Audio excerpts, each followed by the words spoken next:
আরাফাতের রাতে এই আমলটি করতে একদমই ভুলবেন না। আরাফাতের এই রাতটি অত্যন্ত বরকতময় একটি রাত।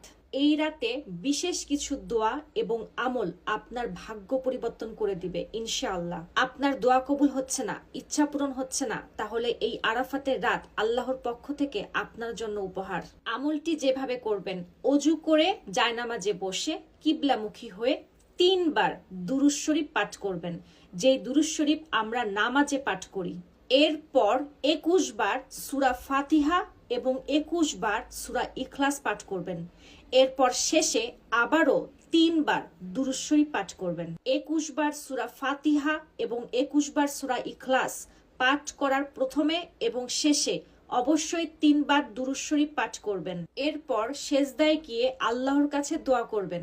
ইনশাআল্লাহ ঈদের বরকতে এবং হজের দিনগুলোর বরকতে আল্লাহ আপনার দোয়া কবুল করবে এবং আপনার মনের ইচ্ছা পূরণ করবে।